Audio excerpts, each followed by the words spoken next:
एक बार की बात है। तथागत गौतम बुद्ध से उनके एक शिष्य ने पूछा कि कर्म क्या है। यह सुन गौतम बुद्ध मुस्कुराए और उन्होंने जवाब दिया, कर्म को समझाने के लिए मैं तुम्हें एक कहानी सुनाता हूँ। इस कहानी को सुनने के बाद तुम सभी यह समझ जाओगे कि कर्म क्या है। गौतम बुद्ध ने कहानी सुनानी शुरू की कि एक राज्य में एक राजा राज करता था। एक बार वह अपने मंत्री के साथ देश का भ्रमण करने निकला। भ्रमण करते करते राजा और मंत्री एक बाजार में पहुंच गए। उस बाजार में राजा का ध्यान एक दुकानदार के ऊपर गया। उस दुकानदार को देखते ही राजा के मन में ना जाने क्यों यह विचार आया कि मैं इस दुकानदार को कल फांसी की सजा दे दूं। यह बात राजा ने अपने मंत्री को बताई। मंत्री कुछ बोले कि उससे पहले ही राजा उस दुकानदार की दुकान के सामने से आगे निकल चुके थे और दूसरी बातें करने लगे। मंत्री बहुत ही चिंतित हो गया। वह यह बात समझ नहीं पा रहा था कि आखिर दुकानदार की गलती क्या है।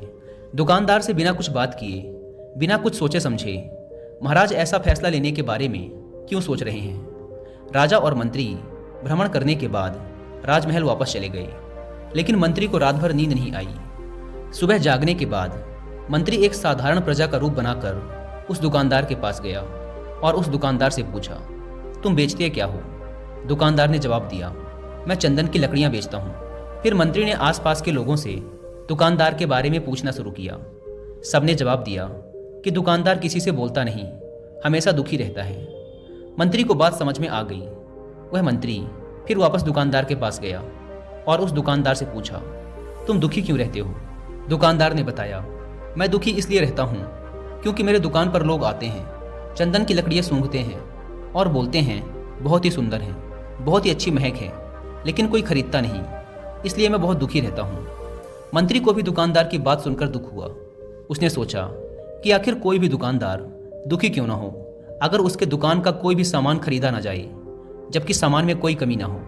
मंत्री सोचने लगा कि यह दुकानदार अपने दुखों की वजह से इतना दुखी रहता है, परंतु राजा इस दुकानदार को फांसी पर क्यों लटकाना चाहते हैं। अर्थात राजा के मन में आए हुए विचार का उत्तर अभी तक मंत्री को नहीं मिला था। मंत्री ने फिर दुकानदार से पूछा, भाई तब तुम क्या करोगे अगर तुम्हारे दुकान की सारी चंदन की लकड़ियां ऐसे ही रखी की रखी रह जाएंगी तो? दुकानदार ने गुस्से के भाव में बोला, हाँ मैं जानता हूँ कि मेरी चंदन की लकड़ियां ऐसे ही रखी रह जाएंगी, इन्हें कोई नहीं खरीदेगा। इसीलिए तो मैं सोचता हूँ कि हमारे देश का राजा जल्दी से जल्दी मर जाए। अगर वह जल्दी से मर जाता है तो मैं उस राज दरबार में उस राजा के दाह संस्कार के लिए अपनी चंदन की लकड़ी दे देता, जिससे मुझे कुछ पैसे भी मिल जाते और इस बाजार के अलावा बाकी के लोगों को भी मेरी चंदन की लकड़ियों के बारे में पता चलता। तब फिर शायद कुछ न कुछ लोग मेरी दुकान से चंदन की लकड़ियां खरीदने जरूर आते।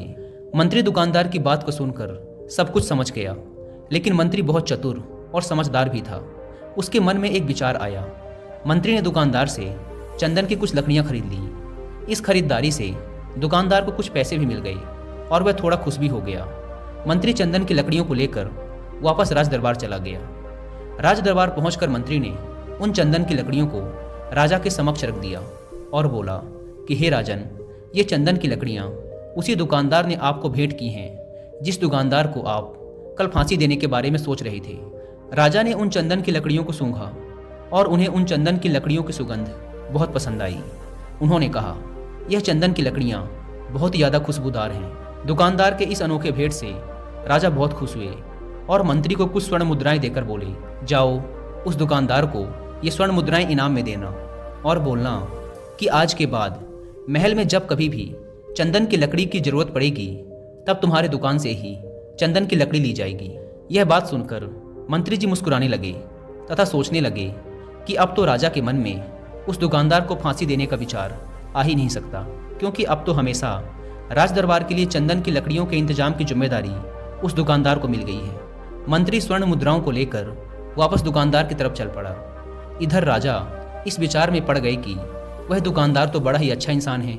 जिस वक्त मैं उसके बारे में यह सोच रहा था कि मैं इसको कल फांसी दे दूं, तब शायद उसके मन में उस समय यह विचार चल रहा था कि राजन पहली बार मेरे दुकान के सामने आए हैं, क्यों ना मैं उनको अपनी सुंदर और खुशबूदार लकड़ियों को भेंट करूं।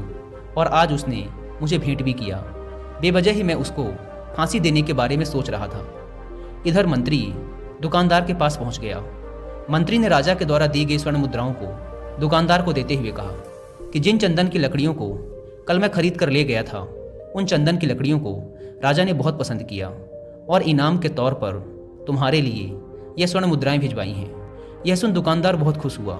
साथ ही साथ मंत्री ने उस दुकानदार को यह भी बताया कि अब आज के बाद राज दरबार में जब कभी भी चंदन की लकड़ियों की ज़रूरत पड़ेगी तो सारी चंदन की लकड़ियाँ तुम्हारी दुकान से ली जाएंगी। दुकानदार मंत्री की बात सुनकर बहुत ही खुश हो गया। मंत्री ने दुकानदार से पूछा, क्यों भाई, तुम तो राजा के बारे में इतना बुरा भला सोचते थे, लेकिन देखो राजा तुम्हारी कितनी चिंता करते हैं, राजा कितने अच्छे हैं, राजा अपनी प्रजा के बारे में कभी भी गलत नहीं सोचते। दुकानदार मंत्री की बात से सहमत हो गया और बहुत दुखी होकर राजा के प्रति अपने बुरे विचार पर पश्चाताप करने लगा। दुकानदार मंत्री से बोला, मैं कितना गलत सोचता था राजा के बारे में, राजा तो बड़े ही अच्छे हैं, बड़े ही भले राजा हैं, भगवान करे कि राजा की बहुत ही लंबी आयु हो। यह बात सुनकर मंत्री भी बहुत खुश हुआ। फिर मंत्री वहाँ से वापस राज दरबार को चला गया और यहीं पर तथागत गौतम बुद्ध ने इस कहानी को समाप्त करते हुए अपने शिष्यों से पूछा कि अब आप ही लोग बताओ कि कर्म क्या है। किसी शिष्य ने कहा, कर्म बोले हुए शब्द हैं। किसी शिष्य ने कहा, कर्म वाणी है। तो किसी ने कहा, कर्म सोच है। तो किसी ने कहा, कर्म भावना है, वगैरह वगैरह। अपने सारे शिष्यों के जवाब सुनने के बाद महात्मा गौतम बुद्ध ने कहा कि इंसान के विचार ही उसके कर्म हैं।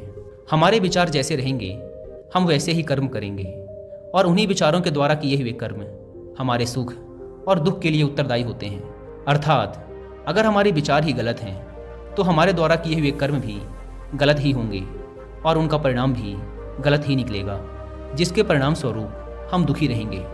अगर हमारे विचार सही रहेंगे तो हम सही कर्म करेंगे, सही कर्म करेंगे तो फिर सही फल मिलेगा, जिससे हमारे जीवन में सुख आता है।